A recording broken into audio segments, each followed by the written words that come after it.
2024 IPL దగ్గరకు వచ్చే కొందికి CSK టీంలో రోజుకో ప్లేయర్ అయితే ఇంజురీ అయ్యి సిఎస్కే టీం నుంచి తప్పుకుంటూ పోతున్నాడు.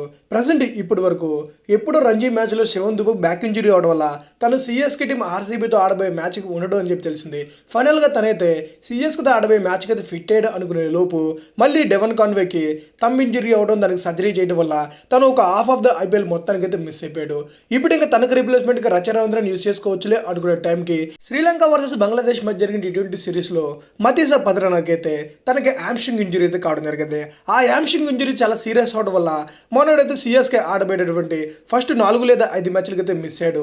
సో మతీసా పద్రానా పోయినా పర్లేదు, తనకు బ్యాకప్గా ముస్తఫిజ్ రెహమాన్ యూజ్ చేసుకోవచ్చు అనుకునే టైంకి ఈ రోజు ముస్తఫిజ్ రెహమాన్ బంగ్లాదేశ్ వర్సెస్ శ్రీలంక మధ్య జరిగినటువంటి థర్డ్ ఓడిఐ మ్యాచ్లో తనకు కూడా ఇంజురీ అయితే కావడం జరిగింది. ఇప్పుడు ఇంకా మనోడు ఎప్పుడు వస్తాడు అనే విషయం మీద అయితే ఎలాంటి క్లారిటీ లేదు. సిఎస్కే టీం ఐపీఎల్ దగ్గరకు వచ్చే ముందుకి రోజు రోజుకు ఏదో ఒక ప్లేయర్ ఇంజురీ వెళ్ళిపోతున్నాడు.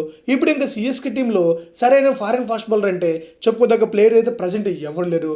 ఇంకా 2024 ఐపీఎల్ యాక్షన్ తర్వాత సిఎస్కే యొక్క ప్లేయింగ్ లెవెన్ చూస్తుంటే చాలా డెడ్లీగా అయితే కనిపించింది. బట్ ప్రజెంట్ సిఎస్కేలో ఉన్న ప్లేయర్స్ని బట్టి వాళ్ళ ప్లేయింగ్ లెవెన్ చూసుకుంటే అంత డెడ్లీగా అయితే కనిపించలేదు. సో ఇప్పుడు ఇంకా ఈ మంత్ 22న సిఎస్కే టీము ఆర్సీబీతో చెన్నై ఓంగ్రూలో ఆడబోయే మ్యాచ్కి సంబంధించి ప్రజెంట్ సిఎస్కే దగ్గర ఉన్న ప్లేయర్స్ని బట్టి వాళ్ళ బెస్ట్ ప్లేయింగ్ లెవెన్ ఎలా ఉండొచ్చు ఏంటి అనే డీటెయిల్స్ అయితే ఈరోజు మనం ఈ వీడియో అయితే చేసేద్దాం.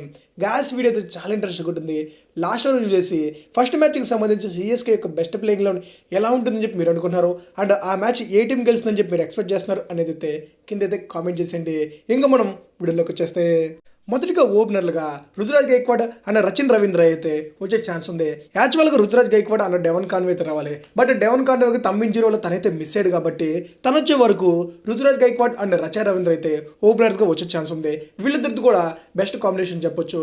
ఎందుకంటే వీళ్ళిద్దరు కూడా ఫస్ట్ బాల్ నుండి అటాక్ చేసే ప్లేయర్స్ కాదు, కొంచెం టైం తీసుకుని క్రీజ్లో సెటిల్ అయ్యి లాస్ట్ వరకు ఆడే ప్లేయర్స్ కాబట్టి సిఎస్కే టీం పవర్ ప్లేలో వికెట్లు పోగొట్టే ఛాన్స్ అయితే ఉండదు. అండ్ వీళ్ళిద్దరితో కూడా లెఫ్ట్ అండ్ రైట్ కాంబినేషన్ కాబట్టి మోస్ట్ ప్రాబబ్లీ సిఎస్కే టీం అయితే డెవన్ కాన్వే అయితే మిస్ అయ్యే ఛాన్స్ ఉండదు. రచిన్ రవీంద్ర తనైతే మ్యాక్సిమం రీప్లేస్ చేస్తాడు. 1-1లోకి వచ్చేసరికి మోయిన్ అలీ, 2-1 చూసుకుంటే డారెల్ మిచెల్ అండ్ నెంబర్ 5లోకి వచ్చేసరికి Sivan Dubey. Moeen Ali recent టైంలో చాలా డొమెస్టిక్ క్రికెట్ కానీ వేరే ప్రీమియర్ లీగ్స్లో కానీ తను 1-1లో కాకుండా ఎక్కడో ఫినిషర్గా ఆడటం వల్ల తనైతే అంత సక్సెస్ కాలేదు. బట్ సిఎస్కేకి వచ్చేసరికి తను టాప్ ఆర్డర్లో బ్యాటింగ్ వస్తాడు కాబట్టి తను డెఫినెట్గా రన్స్ అయితే స్కోర్ చేస్తాడు. అండ్ తను ఎలాగూ తన 2-3 ఓవర్లు బౌలింగ్ వేసి వికెట్లు తీయడం కామనే కాబట్టి సో తన రోల్ తనైతే చేసుకుంటూ వెళ్ళిపడాడు. ఇంకా డారెల్ మిచెల్ విషయానికి వచ్చేసరికి న్యూజిలాండ్ తరపున తను ఎప్పుడు 2-1లో వస్తాడు, తను ఎప్పుడు అతను కొడతాడు. సో సిఎస్కే కూడా అలాగే ఆడాలని చెప్పి కోరుకుందాం. ఇంకా శివన్ దుబే విషయానికి వచ్చేసరికి తనకు సైడ్ ఇంజరీ అయింది, మిస్ అవుతారని చెప్పి చాలా మంది అనుకున్నా. బట్ రీసెంట్గా సిఎస్కే మేనేజ్మెంట్ చెప్పిన దాని ప్రకారం అయితే శివన్ దుబే ప్రెసెంట్ అయితే ఫుల్ ఫిట్గా ఉన్నాడు. And RCB third by first మ్యాచ్కి తనైతే అవైలబుల్గా ఉంటుందంట. నాకు తెలిసి సిఎస్కేకి ఇది చాలా పెద్ద గుడ్ న్యూస్ అని చెప్పి నేనైతే అనుకుంటున్నా. ఇంకా నెంబర్ 6లోకి వచ్చేసరికి సార్ రవీంద్ర జడేజా. నెంబర్ 7 చూసుకుంటే కెప్టెన్ మెంటర్ సిఎస్కే తల అయినటువంటి ఎంఎస్ ధోని. అండ్ నెంబర్ 8లోకి వచ్చేసరికి ఇక్కడ లార్డ్ శార్దుల్ ఠాకూర్. రీసెంట్ టైంలో రవీంద్ర జడేజా అండ్ శార్దుల్ ఠాకూర్ అయితే అద్దరిపోయి ఫామ్లో ఉన్నారని చెప్పాలి. జడేజా మన టీమిండియా తరపున బ్యాటింగ్ అండ్ బౌలింగ్లో అద్దరు కొడితే శార్దుల్ ఠాకూర్ రంజీ ట్రోఫీలో ముంబై తరపున తను బ్యాటింగ్ అండ్ బౌలింగ్లో అద్దరు కొట్టాడు. ఇంకా ధోని గురించి మనం సపరేట్గా చెప్పుకోని అవసరం లేదు. తను బ్యాటింగ్ వచ్చేసరికి మహా అయితే 10 లేదా 15 బాల్ ఉంటాయి. ఆ 10-15 బాల్లో ధోని గట్టిగా 30-35 రన్స్ అయితే కొడతానికి ట్రై చేస్తారు కాబట్టి సో అదే ఇయర్ కూడా కంటిన్యూ చేయాలని చెప్పి కోరుకుందాం. ఇంకా నెంబర్ 9లోకి వచ్చేసరికి అక్కడ దీపక్ చహర్. నెంబర్ 10 చూసుకుంటే మహేష్ తీక్ష్ణ. లాస్ట్గా నెంబర్ 11 విషయానికి వచ్చేసరికి ఇక్కడ ముఖేష్ చౌదరి అయితే ఆడే ఛాన్స్ ఉంది. యాక్చువల్గా ముఖేష్ చౌదరి ప్లేస్లో మతీసా పద్రానా లేకపోతే ముస్తఫిజ్ రెహమాన్ ఆడాలి. బట్ వాళ్ళిద్దరికి ఇంజురీ అవడం వల్ల వాళ్ళు ఫస్ట్ మ్యాచ్కి అయితే అవైలబుల్ ఉండరు కాబట్టి సిఎస్కే టీం అయితే ముఖేష్ చౌదరిని అయితే ట్రై చేసే ఛాన్స్ ఉంది. ఇంకా సిఎస్కే టీం ఇంపాక్ట్ ప్లేయర్ విషయానికి వచ్చేసరికి అజింక్య రహానే ఆర్ సమీర్ రిజ్విల్లో ఒకరినైతే ట్రై చేసే ఛాన్స్ ఉంది. మోస్ట్ ప్రాబబ్లీ ఎక్స్పీరియన్స్ ప్లేయర్ అటువంటి రహానే ట్రై చేస్తారని చెప్పి నేనైతే అనుకుంటున్నా. ఈ వీడియో ఇంకా సిఎస్కే టీం సంబంధించి ఇంపాక్ట్ ప్లేయర్గా ఎవరిని ట్రై చేస్తే బెస్ట్ అని చెప్పి మీరు అనుకున్నారు కామెంట్ చేసేయండి. ఈ మార్చ్ 22న సిఎస్కే వర్సెస్ ఆర్సీబీ మధ్య జరిగే మొదటి మ్యాచ్కి సంబంధించి సిఎస్కే యొక్క బెస్ట్ ప్లేయింగ్ లో ఎలా ఉంటుందని చెప్పి నేనైతే ఎక్స్పెక్ట్ చేస్తున్నా. ఇంకా మీరు ఎలా ప్లేయింగ్ లెవెన్ ఎక్స్పెక్ట్ చేస్తున్నారో కామెంట్ చేయండి.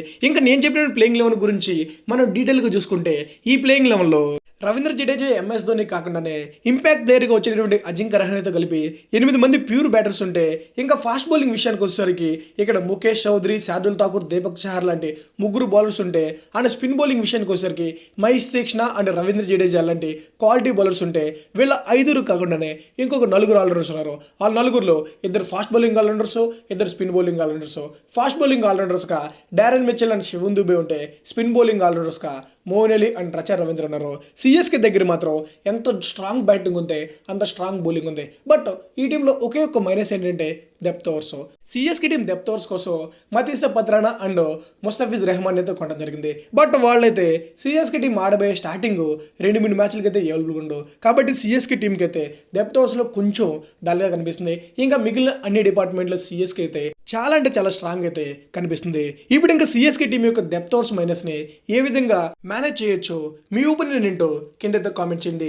ఇంకా ఫైనల్గా ఆర్సీబీ వర్సెస్ సిఎస్కే మధ్య సిఎస్కే ఓమ్ గ్రౌండ్లో ఈ మంత్ 22 జరగబోయే మ్యాచ్కి సంబంధించి మీరు ఎక్స్పెక్ట్ చేస్తున్న ప్లేయింగ్ లో ఏంటి అండ్ రెండు టీమ్స్లో ఏ టీం గెలుస్తుందని చెప్పి మీరు అనుకున్నారో కామెంట్ చేసి, వీడియోకి ఎవరైనా ఇప్పటి వరకు లైక్ చేయకపోతే లైక్ చేసండి. ఇంకా మన ఛానల్లో రెగ్యులర్గా అన్ని టీమ్స్కి సంబంధించి ప్లేయింగ్ లో వస్తుంటాయి. కాబట్టి ఇప్పటి వరకు ఈ ఛానల్ ఎవరైనా సబ్స్క్రైబ్ చేయకపోతే సబ్స్క్రైబ్ చేసేయండి.